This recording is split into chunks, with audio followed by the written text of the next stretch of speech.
Welcome back to the Yellow Couch Stories. I'm your host, Brittany Montgomery, and today's conversation is being recorded live from the National Association of Negro Business and Professional Women's Club Incorporated at our headquarters right here in Washington, D.C.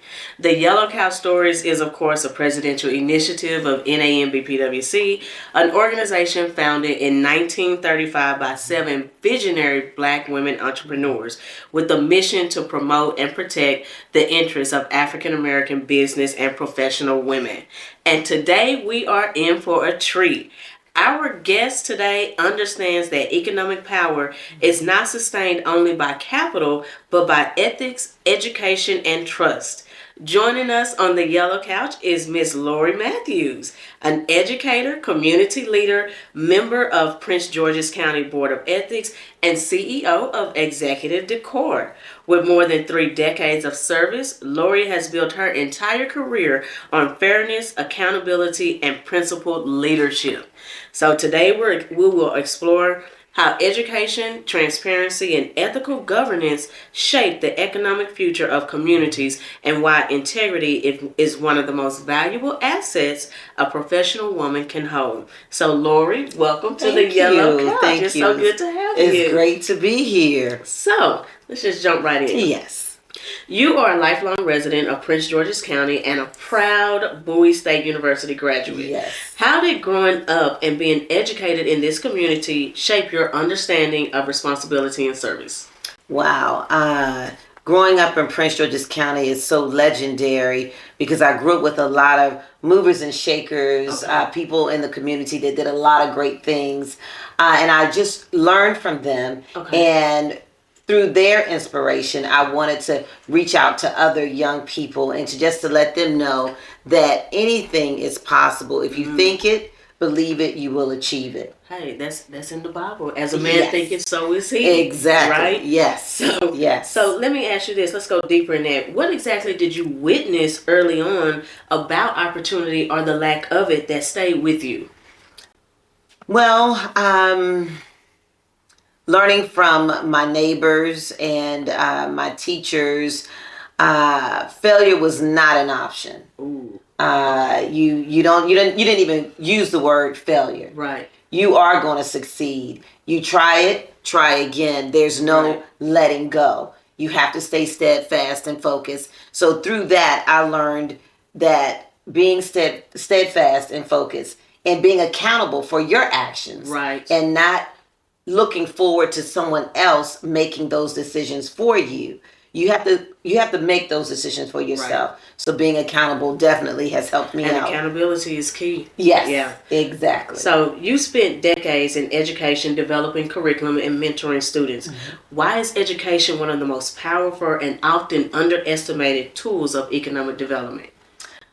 That is a great question. I really think they run hand in hand because if you're not educated, then how does the economy grow? Right.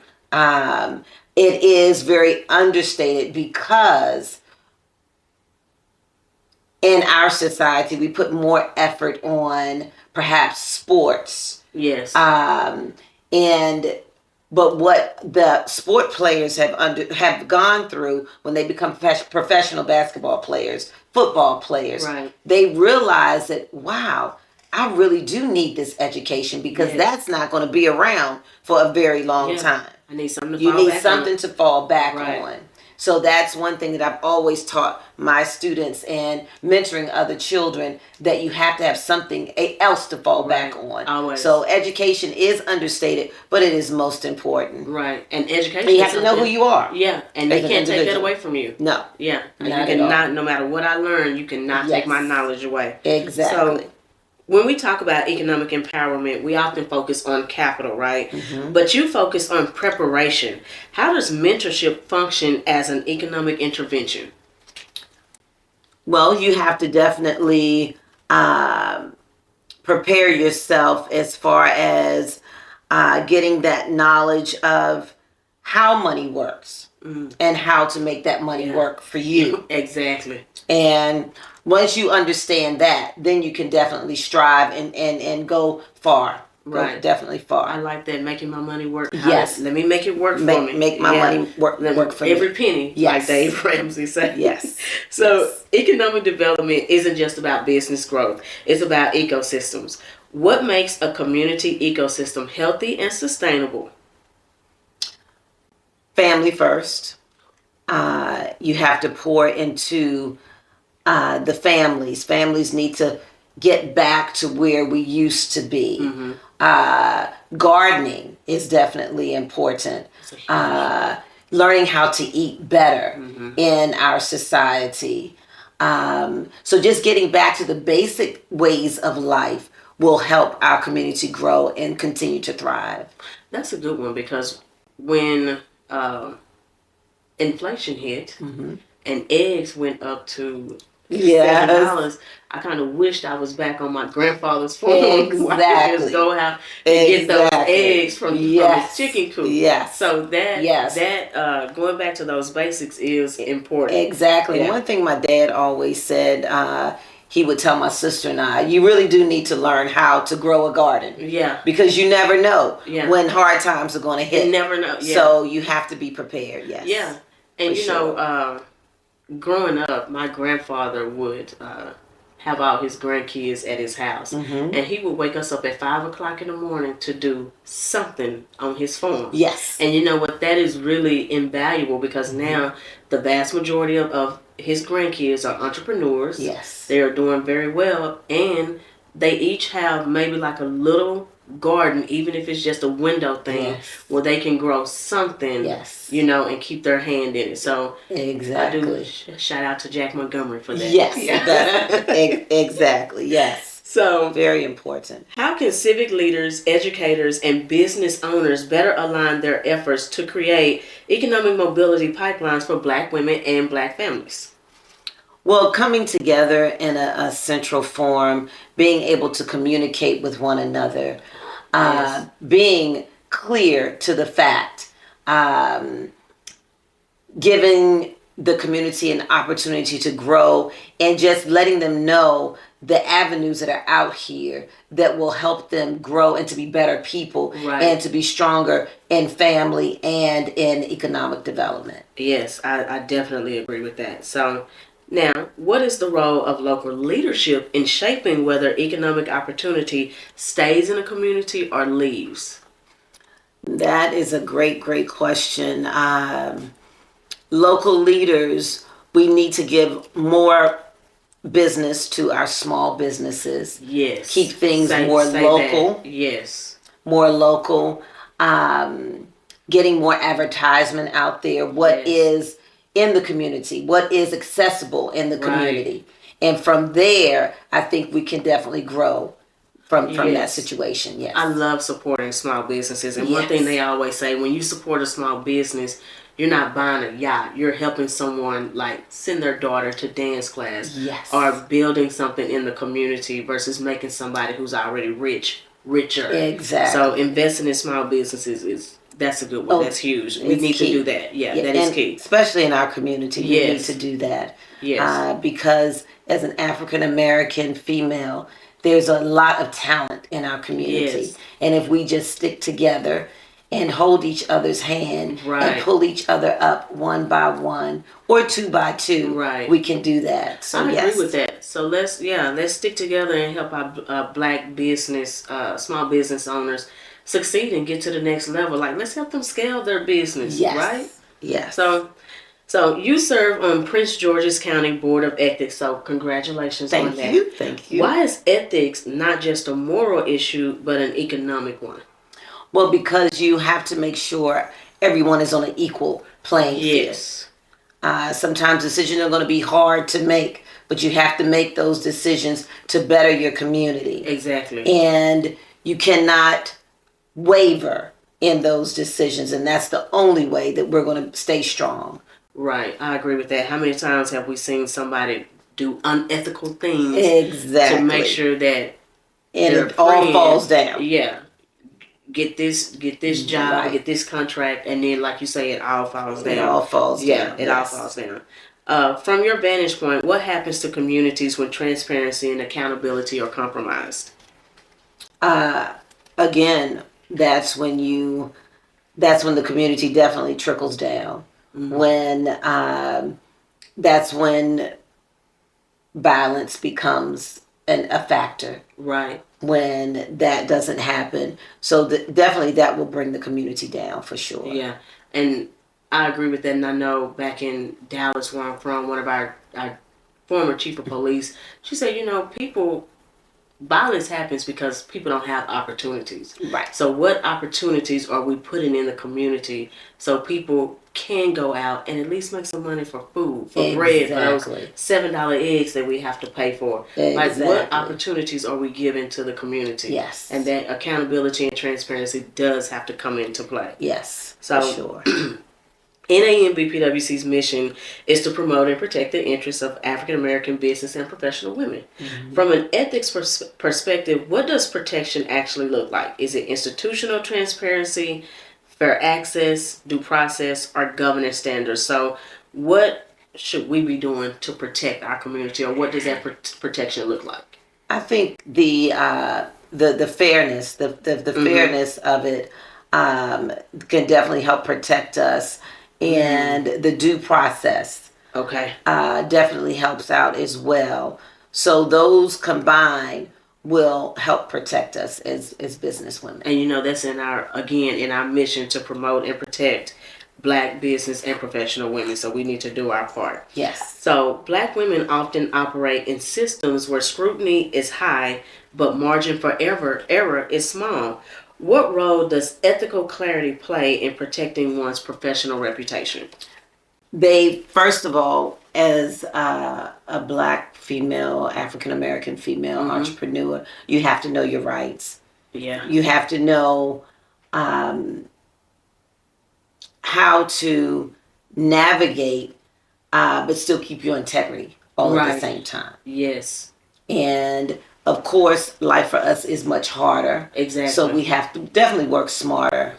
We have to ask questions mm-hmm. when we're unsure of certain things. And not just operate off of what we think is correct. Yes. That's a whole masterclass. Yes. Yeah, that's a masterclass. Yes, it is. Yes. So as CEO of Executive Decor, you operate in both corporate and community spaces. How has entrepreneurship changed the way you think about influence and impact? Being an entrepreneur definitely gives you a sense of self. Ooh. It lets you know what you are made of through the hard times, the good times, and just knowing to never give up. Right. Because that's something that no one can take from you. Exactly. And you can be a millionaire one day and a zeronaire the next day. But if you made that first million, you know how to get back to that point. Yeah. So being an entrepreneur just gives you a sense of pride and a sense of self. But you know what, I love the way you put that, because that could help someone to navigate failure, right? Yes. Because some people look at failure as, oh my God, I went from $1 million to now zero. But the way you frame it, okay, I went to zero, but I made it before, so I know I can do it again, and that gives them that pride and that perseverance to go to face that adversity. Yes. So I'm gonna have to take that, because I did myself have a fear of failure. Yes. So I love that. Thank you. So you are described as a trusted connector. Why are relationships one of the most valuable forms of economic currency? Relationships are very important, because if they trust you, they will always do business with you. Yes. And if they do not trust you, then the lack of business will come. Right. So they have to be able to trust you as a person. They have to believe in your business. They have to believe in your mission. And I love that. And if they believe in your mission and your purpose, and you treat them good as customers or people being around you, it only elevates you to the next level. Yeah. Now I'm gonna take that one too. Yes. So if you could redesign how Black women, or how we prepare Black women for leadership in public service, business, or governance, what would you prioritize? Self-confidence. Building confidence. Yeah, that's a big one. It always starts with confidence. Yeah. Because if you're not confident in yourself, then who will be confident in you? Yeah. So teaching that confidence from a little child through becoming a teenager and adulthood, it plays a big role. Right. In one's success. If you're self-confident, like we said before, as a man thinketh, so is he. Yes. So if you think you're a winner, you're gonna win. You're gonna win. Yes. It may not every time. Yeah. But he who falls gets back up. Exactly. And goes forward. Exactly. And having that confidence. And that goes back into, looking at failure in a different way. Like, I did it before, I can do it again. So having that confidence to go forward after that perceived failure. Exactly. So that's a big one. So when history looks back on your career in education, ethics, and entrepreneurship, what do you hope it says about the standard you upheld? I hope that it precludes that I was a very honest and genuine person. I was very steadfast in giving back to the community, helping out, reaching down to pick someone else up, and then that person can pick the next person up. So just hopefully that it will leave the community and with a good feeling of who I was. I love that. So that's a part of your legacy. Yes. So, okay, so now we've gotten to our rapid fire. You just say the first thing that comes to your mind. So integrity means what to you?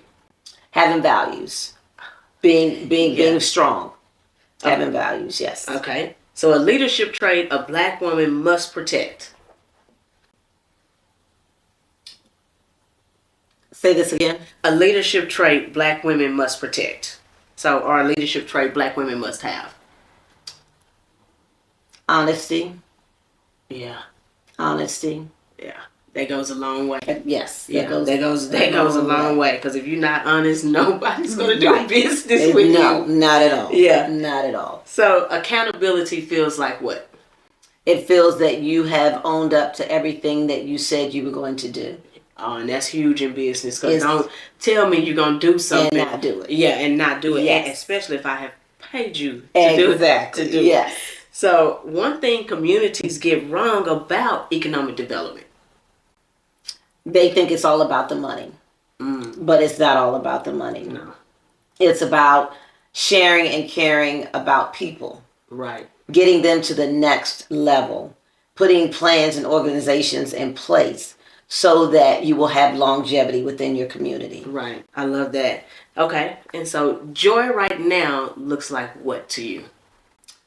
Wow, in this day and time, everyone getting along, having some peace, having some grace. Yes. Having our young people know what our forefathers went through to get us here today. Yes. So we could be on the yellow couch. So we could talk about how we're going to go forward as a community, as a nation, to be progressive. And you know what? Anytime I want to feel like giving up, I always look at those 7 women on that picture right there, because just imagine what it was like in 1935 for them. Yeah.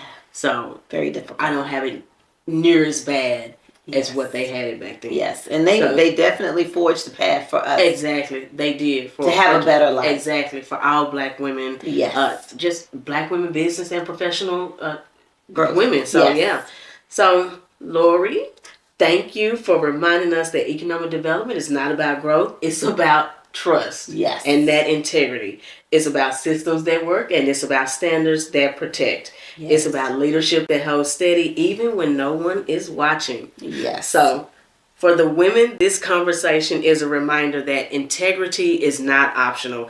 it is strategic, and that building sustainable economic ecosystems requires a principled leadership at every level. Yes. Thank you for joining us on this episode of The Yellow Couch. Don't forget to like and subscribe. I'm Brittany Montgomery, and we will see you back in 2 weeks on The Yellow Couch. Thank you.